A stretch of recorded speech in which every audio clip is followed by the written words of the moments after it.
ఇప్పుడు మన ఆత్మకు ధరించుకోవలసిన ఆత్మీయ ఆభరణములు, ఆత్మ సంబంధమైన అలంకరణ మనకు అవసరం.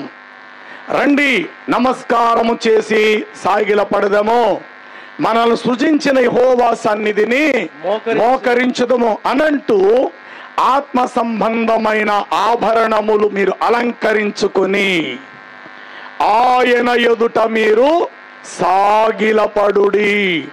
ఏమిటి ఈ ఆత్మ సంబంధమైన ఆభరణములు? అది పాత నిబంధనలు మనకు తెలియపరచబడలేదు, కానీ అక్కడ ఛాయారూపంలో చూసే ప్రతిదీ క్రొత్త నిబంధన కాలములో క్రీస్తు యేసునందు అవి సంపూర్ణముగా రూపము దాల్చినవి. నెంబర్ 1, ఏం ధరించుకోవాలి ఇప్పుడు నీవు? నవీన స్వభావం.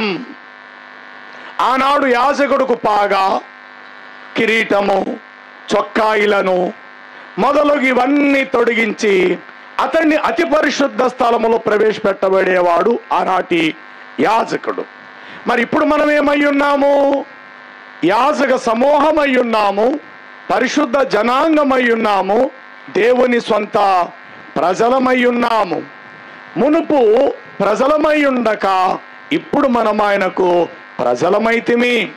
పూర్వము దూరస్థులము, ఇప్పుడు క్రీస్తునందు మనము సమీపస్థులం. పూర్వం మీరు చీకటై ఉంటిరి, ఇప్పుడు ప్రభువునందు వెలుగునై ఉన్నారు. కాబట్టి ఇప్పుడు నువ్వు నేను ధరించుకోవలసింది ఏమిటి అనంటే ప్రాచీన స్వభావం.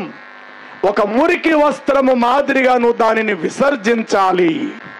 నేను నా వస్త్రములను చెప్పాలి తీసివేసి తిని, మరలా నేను ఆ పాత వస్త్రాన్ని మరలా ఎట్లా నేను ధరిస్తాను అనగా, క్రీస్తులోకి వచ్చిన తర్వాత నీ ప్రాచీన స్వభావం ఒక వస్త్రము, మురికి వస్త్రము మాదిరిగా దానిని నీ ఒంటి మీద నుండి తీసి ప్రక్కన పారవేయాలి.